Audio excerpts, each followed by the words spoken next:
There we go. Hello everyone, back at it again with another ice video.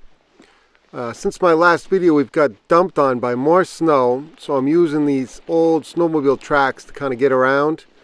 And it's working okay, but every 12 steps or so I crash through the crust. And underneath the crust, at least on the lake, there's about 3 inches of slush. And underneath the slush there's about an inch or two of water. And then there's about 20 inches of ice. So it's a little sloppy, a little slow going at times.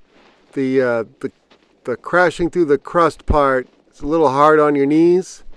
But I'm doing okay here. I'm doing okay on foot. You know, really the best way to get around under these conditions is with a snowmobile. Even an ATV would get bogged down in this stuff. But I'm doing okay on foot. And I'm going to get into some fish pretty fast. First thing I'm going to do is pop a bunch of holes as usual. The Milwaukee drill just flies through the ice with a 6-inch auger. That's the bottom half of a laser hand auger. If the ice and snow and slush gets any thicker, I'm going to need my spud bar to knock out the bottom of the hole. But so far, I haven't bottomed out the auger yet. The ice is getting pretty thick. Now the top part of the ice is kind of, frozen slush, so it's not really ice. But it all adds up, and eventually, I'm just not going to be able to drill a hole without bottoming out my auger. I'm going to start out pretty big. That's a 1/4 ounce leech flutter spoon. And it doesn't take too long before I start hooking up with some fish. I had a few sunfish come in and kind of peck at it. And I don't know if it was the spoon itself or just the activity of the sunfish, but I saw this bass come in and he went for the spoon, and that's okay with me. I don't know, about 2 pounds or so, I guess. Nice healthy fish. He's probably down there hanging out with the sunfish trying to pick him off. He doesn't look like winter's been too hard on him. He's nice and thick. Back down the hole you go, bud. I got a little droplet on the camera, and luckily I saw it, so I can do this and wipe the junk off the camera. Have a nice clean lens for the rest of the video, always important. So I caught a couple bluegill and pumpkin seeds on the 1/4 ounce spoon, but I felt like it just wasn't ideal. The fish were a little bit fussy on this trip. It's midwinter, there's snow on top of the ice. They're just a little bit slower than they were earlier in the season. Sorry about that, Mr. Pumpkin Seed. Back down the hole you go. Something tried to drag the camera down the hole, but I saved it. My thumb got a little scratched up on the bass, too. I don't know if it was from the ice or the hook or the bass, but I got a little scratch on me. That's okay, I'll live. Going through a couple spoons, trying to decide what I want to do. If I want to put on that dew jigger, or maybe I want to downsize to a smaller flutter spoon. I looked at a few options before I eventually decided on, I think it was a 1/16 ounce. Yeah, it just about jumped into my lap. 1/16 ounce flutter spoon. And that's going to have a smaller hook on it. It's going to be easier for them to grab. Yeah, I went through a couple choices here. There it is. 1/16 ounce leech flutter spoon in the Glow Lightning color. Glow Fire Tiger Lightning, I think it's called. To me, it looks a little bit like a perch.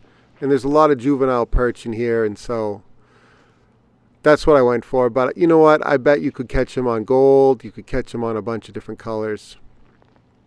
Also, my thinking was that it's kind of dark underneath the ice with a foot of snow.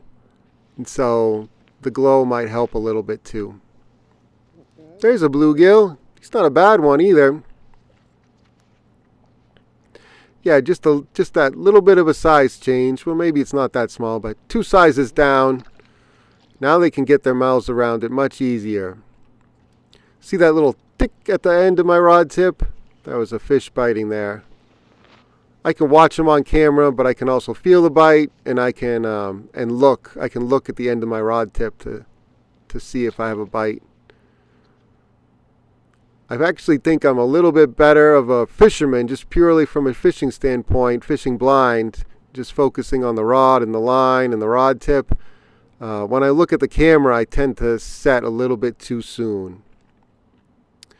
My braid started icing up. It's pretty cold on this afternoon trip. It's in the 20s. So I switched to straight mono. It's Suffix Ice Magic, 4-pound Suffix Ice Magic, and that works pretty well for me when it's in the high 20s. And I started fishing with a dew jigger just because that's what I had on, and I've had a lot of good luck with that spoon.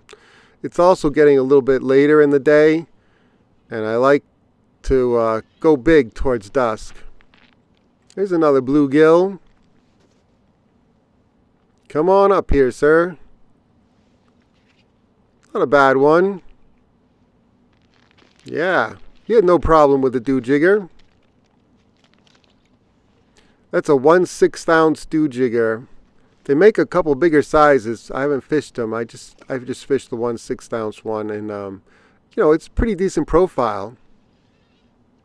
Oh yeah, I have some great footage on the camera, but I couldn't download it. You know, once again, camera issues. This is my 4th camera of the season. Not a bad bluegill at all. He's way bigger than my hand.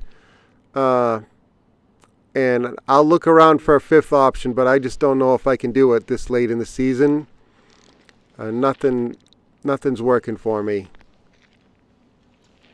The first round I could download the video, but I needed a video converter to get the files into a movie format. And I lost some resolution there.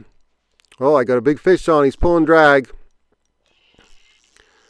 Second try, I couldn't even get the camera on. I couldn't get the home screen to go away. It was just home screen. Third try was this trip. I've got some great underwater video. I got some bass eating the spoon. I've got, you know, pickerel coming in and scaring away the panfish. I've got pickerel eating the spoon. I think this was a big pickerel. And I go to download it, and it says SD card unreadable. And that's just a kick in the pants. So, yeah, I just can't. I just can't. So I'm going to go back to my old camera that I've had for about 5 years. It works great. It works every time. No issues. The only problem is it's so old I can't record video on it. That's a nice fat pickerel. Look at him. Look at the girth on that thing. And he's way bigger than my 19-inch scoop there. I don't know what that is. He might go 23, 24 maybe. But he's super round. He's in great shape, just like that bass. Nice and fat. I had a quick peek in his mouth just to see if he had any spoons or hooks down there. I didn't see any, so I'm going to release him to go back and eat some more pumpkin seeds and bluegill. You know, they do a great job of weeding out the smaller panfish. And what you're left with is some of the bigger panfish, which, you know, that's what I like. You know, a lot of people don't like pickerel, at least in my area. Maybe they leave them on the ice for the eagles. But the big ones especially, they really help a fishery out, I think. This bluegill's blind in one eye. That eye's still good, but that eye not so much. Back down the hole you go, bud. I don't know, maybe it helped a little that he couldn't see so well. It was interesting. I was catching a bunch of bluegill and pumpkin seeds. Pretty nice size, like this one too. And I had a big pickerel, not the one that I just caught, a different one. And he'd come in and stare at my spoon, and he wouldn't eat. But all the, you know, panfish and bluegills and pumpkin seeds, they take one look at that big pickerel and they go the other way. So I had to keep hole hopping to get away from the pickerel. And it seemed like he followed me. You know, I'm fishing in the same general area, and I think he could see that gold spoon flashing, or he could feel the vibration, he could feel the flutter. You know, and I'd be fishing there 5 minutes, 10 minutes. A lot of this time on the video, I was just messing with him just to see if he'd go for the spoon. I couldn't get him to actually eat it. He flared on it a couple times, sucked it in, and spit it out so fast I couldn't get a hook in him. But anyway, I just had to keep moving to stay away from him. And the panfish are smart. They know that that big pickerel's bad news, and they just do not hang out where there's a big pickerel, either hooked up or not. You see them coming in on video, and it's very clear. It's not like sonar. You see, maybe that's a big log down there, or maybe that's 3 fish together. No, on video you can see that it's a big pickerel, whereas sonar you're kind of guessing. But what happens is, the big pickerel comes in, everybody else leaves. I've seen it over and over and over again. I assume it's similar for pike too. There's not a ton of pike where I'm fishing. Mostly I just see big pickerel on camera, but it's the same pattern over and over again. They know that he's bad news, and they get out of Dodge. So I hopped around a bunch until I lost that big pickerel, and I was able to add a few more sunfish to my tally. What's this? This is a pumpkin seed, I think. Where is he? Come back into the view. Yeah, there he is. There he is on the gold dew jigger. It's just a little bit big for him. I thought about downsizing to like a tiny Swedish pimple or a Haley, but there was a bunch of bigger fish around. I could see a few bass on camera. Like, I couldn't always get them to eat. I did get 2 of them, I think, to eat on this trip.